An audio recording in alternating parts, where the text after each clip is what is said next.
వచ్చిన వీళ్ళందరికీ ప్రభువైన యేసుక్రీస్తు నామమున తెలియజేస్తున్నాను. ఆరాధన పరిశుద్ధ గ్రంథం నుండి అపోస్తలుడైన పౌలు ఎబ్రీయులకు రాసిన పత్రిక 7వ అధ్యాయము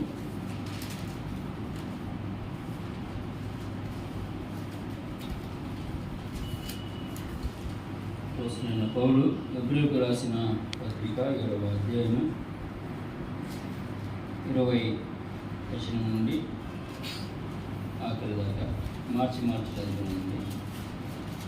20 నుండి 28 వచనాలు ఉన్నాయి. మార్చి చదువుతున్నారు. మరియు ప్రమాణము లేకుండా యేసు యాజకుడు కాలేదు కనుక ఆయన మరి శ్రేష్టమైన నిబంధనకు కూటకాపాయను. వారైతే ప్రమాణము లేకుండా యాజకులు అగుదురు గాని ఈయన నీవు నిరంతరము యాజకుడువై ఉన్నావని ప్రభువు ప్రమాణము చేసెను. ఆయన పశ్చాత్తాపుడు అని ఈయనతో చెప్పిన వాని వలన ప్రమాణపూర్వకముగా యాజకుడు ఆయన.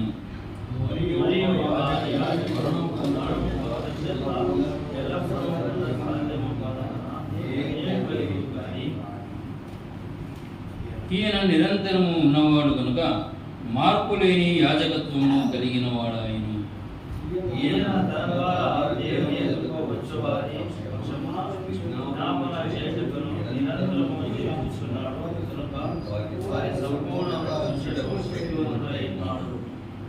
పవిత్రుడును నిర్దోషియు నిష్కల్మషుడును పాపులలో చేరక ప్రత్యేకంగా ఉన్నవాడును ఆకాశ మండలము కంటే మిక్కిలి ఎచ్చైన వాడునైనా ఇట్టి ప్రధాన యాజకుడు మనకు సరిపోయినవాడు.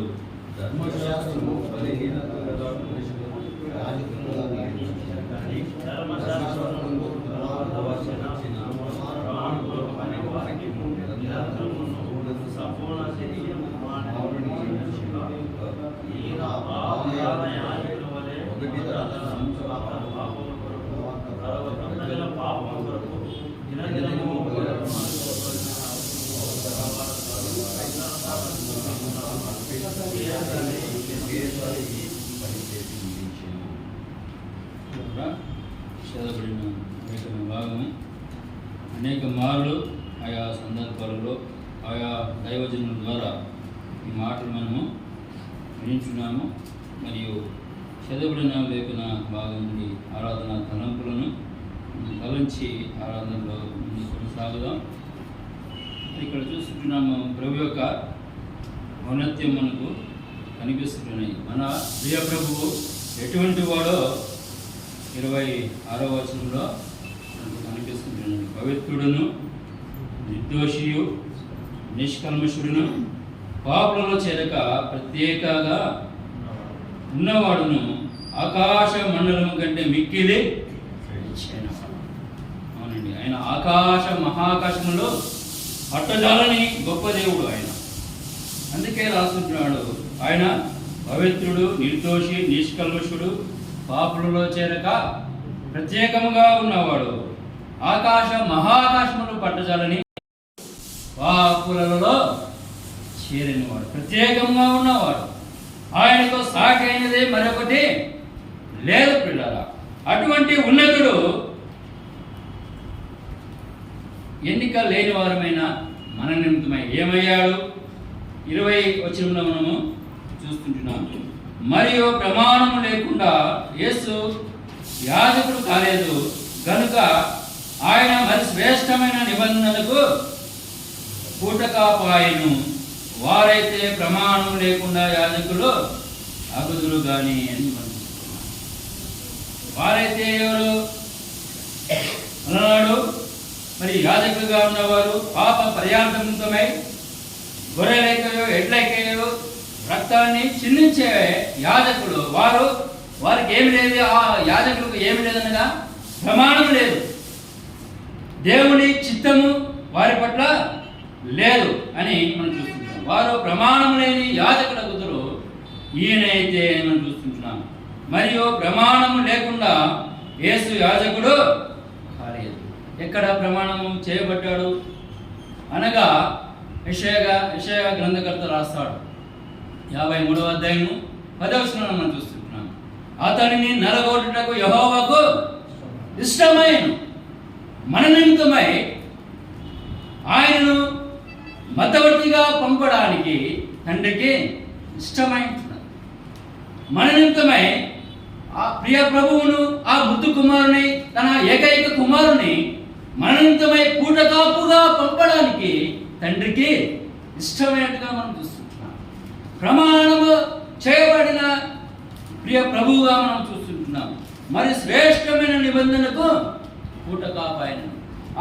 ఆ నిబంధన ఎటువంటిది అనగా శ్రేష్టమైనది. శ్రేష్టమైన నిబంధన రక్తాన్ని మన నిమిత్తమై ఆ ప్రియ ప్రభు చిందించినట్టుగా మనము చూస్తుంటున్నాం.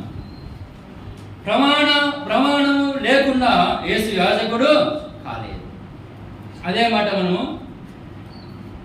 చూస్తుంటాం కదా. ఇట్టి ప్రధాన యాజకుడు మనకు సరిపోయిన వాడని 26వ వచనంలో ఆఖరి భాగంలో తెలియజేస్తుంటాడు.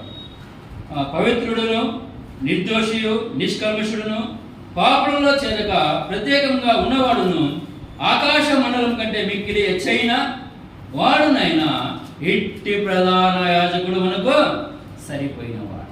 ఆ యాజకులు ఎందుకు ప్రమాణపూర్వకంగా లేరు అనగా వారు అర్పించు ఆ యొక్క రక్తము పరిశుద్ధమైనది కాదు, పవిత్రమైనది కాదు, నిర్దోషమైనది కాదు. అది మాటి మాటికి జ్ఞాపకము వచ్చేది కానీ వారు అర్పించేది ఏది? తమ రక్తము కాదు. వారు అర్పించేది ఎట్లకయో గొడవలేక రక్తం. అది పాపం నుండి విమోచింప లేదు. అందుకనే ప్రియ ప్రభువు, ఆ గొప్ప దేవుడు తన ముద్దు కుమారుని ప్రమాణపూర్వకంగా మన నిమిత్తమై మన స్థానం ముందు ఆయన పూటకాపిగా పంపడానికి ఇష్టపడిన గొప్ప దేవుడిగా మనం చూస్తున్నాం. ఆ కుమారుడైన ఆ ప్రియ ప్రభువు తండ్రి మాటకు లోబడ్డాడు. తండ్రి మాటకు లోబడి పాపలమైన మనలను ప్రేమించి తన్ను తాను తగ్గించుకొని పాపలోకానికి అనుదించాడు. మన స్థానం ముందు నిలబడడానికి ప్రియ కుమారుడైన ప్రియ ప్రభువు ఇష్టపడ్డాడు. ఆయన తగ్గించుకున్నాడు, విధేయతను చూపాడు. ఏ విధంగా అనగా శిలువ మరణము పొందినంతగా విధేయతను ఆయన కనపరిచి మన స్థానం ముందు నిలబడ్డాడు. మనకు జామీనుదారుడుగా, మనకు పూటకాపుగా ప్రియ ప్రభువు నిలబడినట్టుగా మనం చూస్తున్నాం. ఎందుకనగా మనలను ఆ ఘోరమైన శిక్షావిధి నుండి తప్పించడానికి, పాపం చేతను అపరాధం చేతను చచ్చిన మనలను ఆయన విడిపించడానికి, పవిత్రుడు అపవిత్రుడమైన మరణంతమే ఆయన, మరియు పవిత్రుడైన ఆ గొప్ప దేవుడు అపవిత్రుడుగా లోకానికి, పాపలోకానికి రావాల్సి వచ్చింటున్నది. నిర్దోషి అయిన ఆ గొప్ప దేవుడు దోషులమైన మరణంతమే మన స్థానమందు ఆయన నిలవబడి నిర్దోషి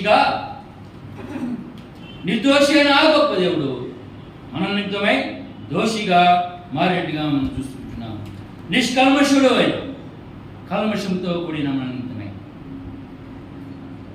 ఆయన మరియు దోషిగా మారేట్టుగా మనం చూస్తుంటున్నాం. ఆ శిలువలో ఆయన దోషిగా మరియు అన్యాయపు తీర్పును మన నిమిత్తమై ఆయన పొందినట్టుగా మనం చూస్తుంటున్నాం. పాపంలో చేరక ప్రత్యేకంగా వాడు పరిశుద్ధుడు, నిత్యము కానీ దూతల చేతను, కేరవుల చేతను, దూతగణముల చేతను, 24 పెద్దల చేతను, ఆ గొప్ప సమూహం చేతను పరిశుద్ధుడు పరిశుద్ధుడు పరిశుద్ధుడు అని నిత్యము పొగడబడుచున్న ఆ గొప్ప దేవుడు నిరంతరము స్తోత్రాలు మన నిమిత్తమై పాపిగా, శాపగ్రస్తుడిగా మారిపోయాడు. పాపులలో చేరక ప్రత్యేకంగా ఉన్నవాడు నేరస్తులలో ఒకరిగా మారిపోయాడు. దేవునికి మానవునికి మధ్యవర్తిగా ఆయన అరుదించిన గొప్ప దేవునిగా మనం చూస్తున్నాం. మన నిమిత్తమైన అరుదించి నేరస్తులలో ఒకరిగా మరియు అన్యాయపు తీర్పును తీర్చబడి మన నిమిత్తమై ఆ యొక్క కలువరి శిలువలో అదండి మనకు సరిపోయిన కదా ఇట్టి ప్రధాన యాజకుడు. ఈ ప్రధాన యాజకుడు ఎందుకు మనకు సరిపోయిన వాడు అనగా, ఆయన ఎందుకు ప్రధాన యాజకుడు అనగా, గొర్రెకు ఎడ్లకేరు రక్తం ద్వారా ఒకప్పుడు విమోచింపబడేవారు. అవి మాటి మాటికి జ్ఞాపకం వచ్చుట ద్వారా నిరంతరం నిలిచి ఒకే అర్పణగా అది గొర్రె పిల్ల వంటి క్రీస్తు రక్తం ద్వారా మనలను విమోచించడానికి ఆ గొప్ప దేవుడు మనకు సరిపోయిన మన స్థానమును నిలవడానికి, ఆ పాపము యొక్క ప్రాయశ్చిత్తార్థము చేయడానికి ఆ ప్రియ ప్రభువు ప్రధాన యాజకుడిగా, మనకు సరిపోయిన ప్రధాన యాజకుడిగా రుదించి మన నిమిత్తమై తన్ను తాను ఆ కలువరి శిలువలో బలిగాను అర్పణంగాను తను తాను అర్పించుకున్నాడు.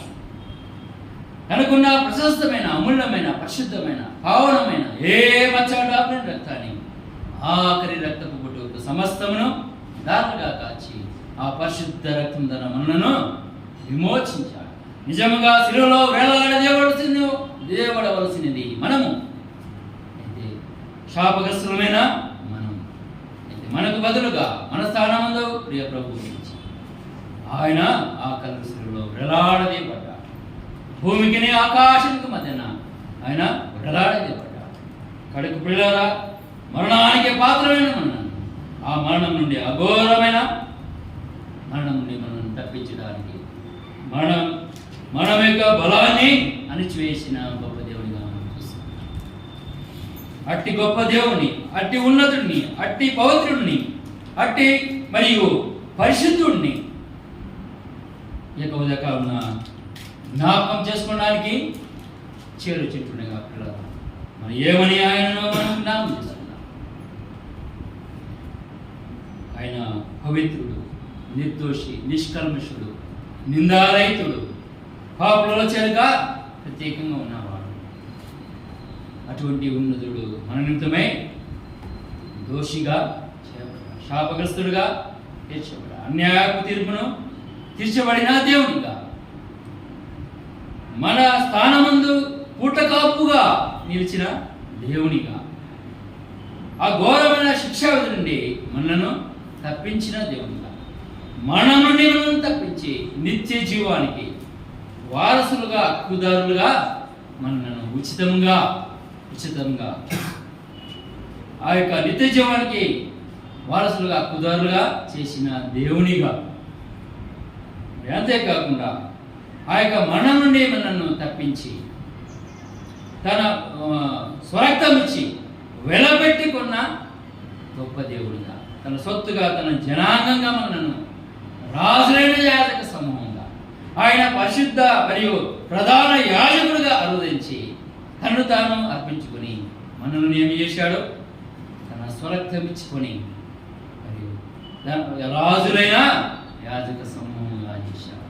తన్ను జ్ఞాపకము చేసుకునే వారిగా, ఒకప్పుడు ఏ అర్హత లేదు అటువంటి వారిని మనకు ఇట్టి భాగ్యం, ఆయనను జ్ఞాపకం చేసుకునే భాగ్యం ప్రభువు అనుగ్రహించాడు.